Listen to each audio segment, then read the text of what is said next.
Hi guys, James here. Thank you for coming to watch. And today, as you can see, I'm not in my normal habitat. I have come down here to the home and sort of production site of Case Guitars, which I'm going to tell you all about briefly.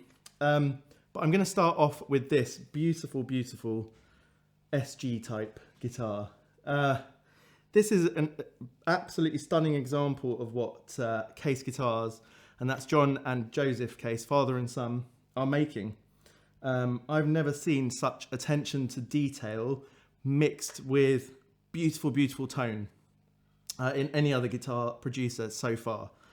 The level of detail on here is just wonderful, but it's everything comes together, sort of balance. And as you look at it, you just think someone has spent so much time putting together all the right bits and pieces to make an ideal version of this SG. Now this has got a hand wound P90 pickup called an Ox 4, and it's going to sound fabulous, but let me first of all just ask John off camera to give me a couple more details about this guitar. John, what's it made of? Yeah, it's actually old stock mahogany. Mm-hmm. It's got a rosewood fingerboard. So if you can't hear that, he says it's got old stock mahogany, and I know John keeps a stock of fabulous old mahogany that he uses sometimes on sort of the best range of your guitars, would you say? The higher range? Yeah. Yeah, the vintage range, I think he calls it. And then we've got a rosewood fingerboard. It's beautiful rosewood. It's not got just a simple grain. It's very detailed. I'll try and give you a close-up. Hopefully that comes out. Just so you're aware, at the beginning of the video, I am going to come down to meet John again soon to make a more detailed video of some of the guitars and some of the production methods. But for today, this is just a quick one. Let's hear what it sounds like. I'm plugged into the Kemper with a Dumble Clean sound.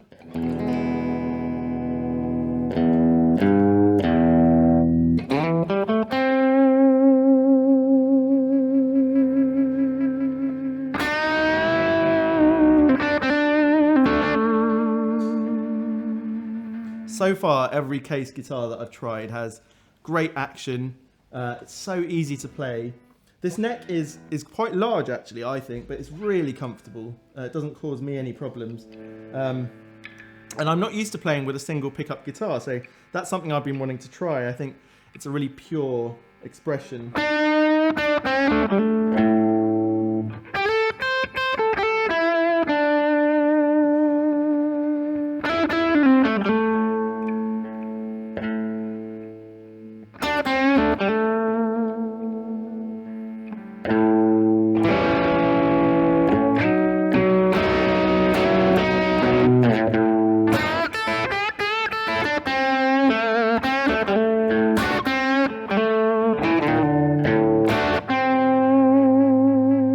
These guitars are, I plugged in a few already just to test them out.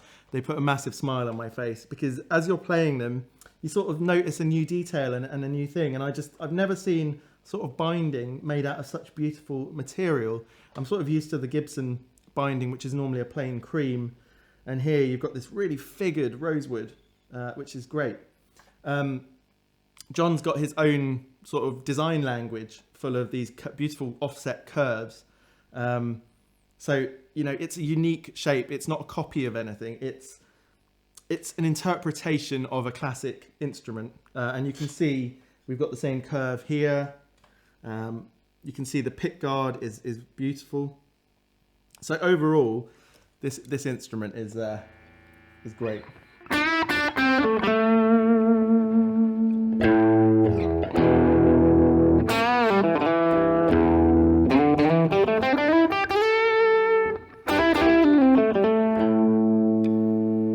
Anyway, I hope my enthusiasm for this is coming across. This is not a promo for John. I came down here with an open mind, hoping to sort of find, the creme de la creme of electric guitars, and I'm pretty sure I found it. But let's have a look at something else first. I'll see you in a second. All right, guys. You know I've got a thing for the gold top, don't you? Because I recently bought my own Gibson one, and I'm a bit disappointed that I hadn't been here first because I've been eyeing this up since I got here earlier. It's it takes my breath away a little bit. I'm going to show you some of the details on here. I can't for the life of me remember all the wood types that are on here. I will tell you straight away that the pickups are Nantucket pickups made by Bare Knuckle. I will also tell you that this is from the Vintage series. Like the SG before, this is where John sort of goes to town and does a vintaging job, I'm going to say. Not a relicking. I think that would be unfair because some of the other companies using the term relicking are not really doing a great job, in my opinion. We have simulated sort of aging of where it goes green on the gold top here, which you can see there. You've also got the sort of finish checking crazing. I really hope you can see this. I will try and take some B-roll, but as I said earlier, I am going to come back to do more detailed videos. You can see that it's such a sympathetic vintaging job, and it feels like someone owned it for 20-30 years before you've picked it up, and they were quite careful with it, but they actually played it. Unlike the big company, insert big company name, relicking jobs, which looked like someone didn't like their guitar and took a bit of sandpaper. So yeah, this is one of the most beautiful guitars I've ever seen. It's even got this reveal binding, which is a bit like what Paul Reed Smith do. That's flamed maple that you've got on this binding here and here, which is gorgeous. It just adds, you know, a bit of bling. And I have to say bling is probably not the most apt word for John. I've never come across a more humble maker of anything. But the guitars speak for themselves, I think. Just a work of perfection here, in my eyes. So, what does it sound like? That's the important question. Let's turn it all up to 11.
It's way more expressive than my Gibson gold top with P90s.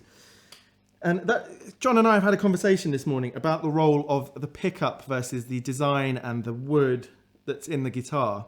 The choice of wood is incredibly important. John, over the years of making guitars, basically all his life, but let's really say for the last 20-ish years professionally, has developed the knack of picking the right bits of wood. He says that they've got tonal properties that you can really feel and hear as you pick the piece itself.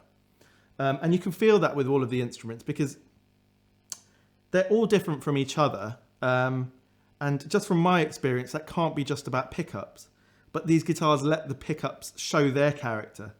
John says that he actually thinks that the pickups will sound different in each guitar. And that makes you feel like these guitars are just completely custom made, picked, every part picked with care and purpose. And that's something that, is really difficult to find in this day and age. I think, in terms of mass production, Paul Reed Smith are the only people getting anywhere close to that sort of ideology. And obviously, as you go up their range of guitars, I guess they get more and more handmade.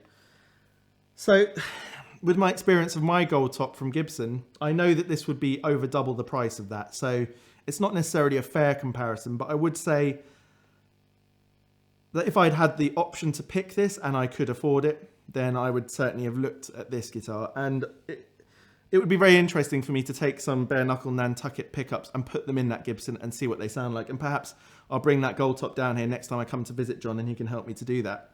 But yeah, this guitar is glorious, and I feel like maybe John doesn't want to sell it particularly. He's like kept it hidden here.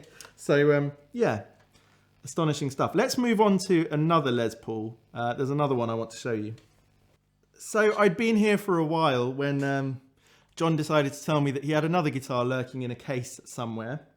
And this is where I really thought perhaps he might be showing me one of his babies, because he's kept it hidden from me. But this is an astonishing guitar. I've just had the chance to play it for about 10 minutes before I hit record. This is, let's call it an Amber Burst. This is John's take on Les Paul, of course, called J1. But this is a J1 Vintage Series 59. It's also made from the old stock mahogany, which John bought over 20 years ago, and it was not young at that point. It was already old wood. It just has the best old vintagey feeling that I've come across in a new guitar. The work on the back here, not only is the wood beautiful, but there's just an amazing amount of work gone into making this look completely authentic, and it feels authentic. It doesn't just look authentic. The neck is a perfect shape. I had found a couple of John's necks larger than I would normally play. This one, John may well tell me the dimensions are always the same. There's just something in each neck. There's some magic. This one is magic to me. And you know, I haven't always been a sort of pickup geek. I just sort of played what was in there, but I had to ask John what these pickups were, because they sounded great. And I've been hearing about bare knuckle pickups. Well, we have a mule here in the neck, and that's a wonderful PAF style pickup. But then we've got here the Riff Raff, which is a slightly higher output, not much. And I believe this is the Tim Mills series, and he has them in his Les Pauls. If you don't know who Tim Mills is, go and check him out. Check out, I believe he does like some quite heavy metal music, but also maybe some bluesy stuff. But the other thing about this guitar is you can split using the little knob down here, which is cool. I like to have options like that. The burst on here is so unique. It's really doesn't have that sort of manufactured trying to recreate another sort of burst. This is its own unique burst style pattern. You know, the wood character itself comes out. You've got these dark striping lines over here, and it's, for me, it's actually the most. So normally when I see an overly figured guitar, let's say like a Paul Reed Smith, it has turned me off a little bit. This is probably the most figured guitar that I've ever aesthetically fallen in love with. There's just something where the stripes and the lines are so different from each other. It's just a beautiful piece of wood.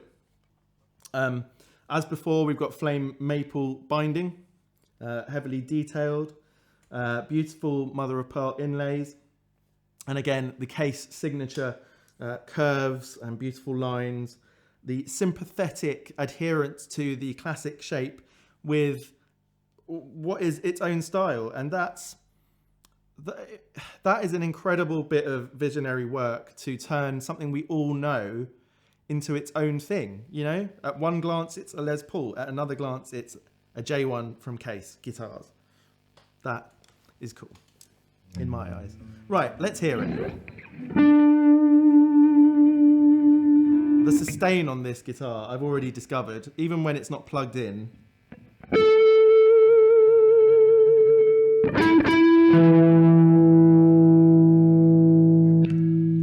So split first.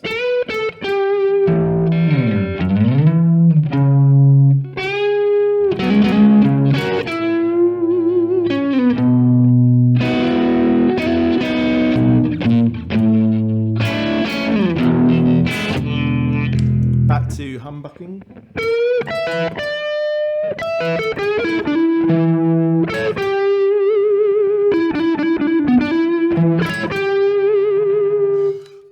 neck pickup on here has the tonal characteristics of a sort of dripping honey spoon. It just is so sweet and, well, you know I always use the word rounded when it comes to neck pickups, but this isn't just rounded. I mean, this is, as I say, slow dripping honey. Now, if we roll that back.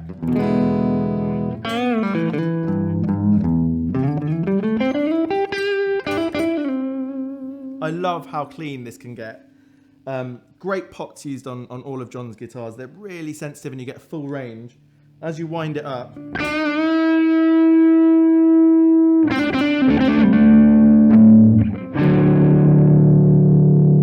then you flick over. And I've discovered this is where the devil lives, frankly.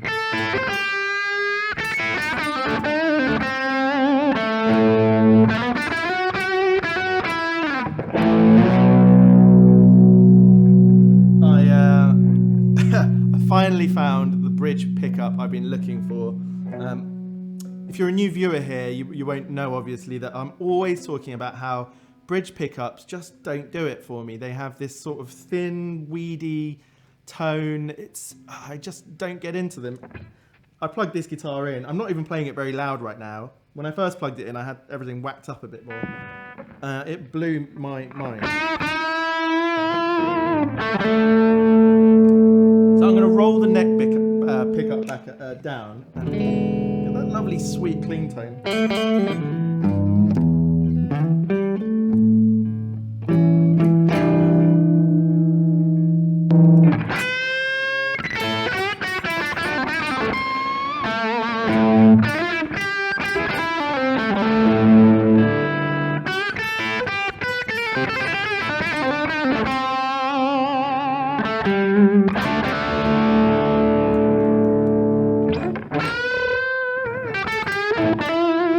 And again, you can split that one.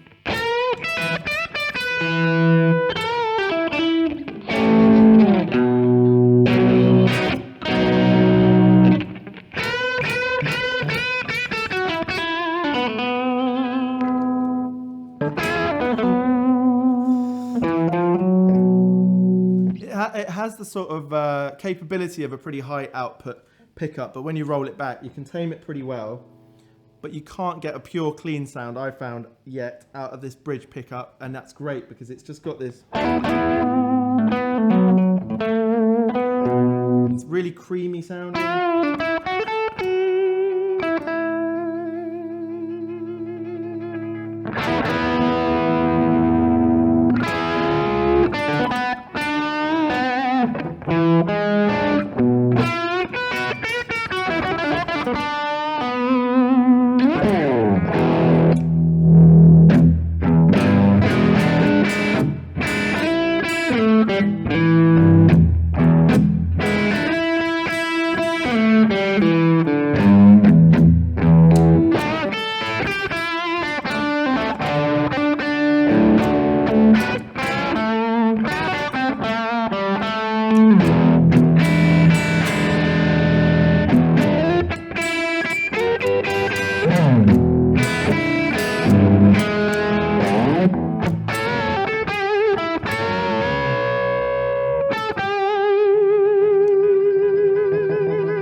Getting carried away there. As you can see, it's honestly a world of like tonal possibilities stuck inside this old piece of wood. I might have to try my hardest to prise this out of John's hands. I feel like this is the one that never got away. It's a well cherished guitar, but yeah. Before I say any more, let's move on to the next, if I can even put this one down.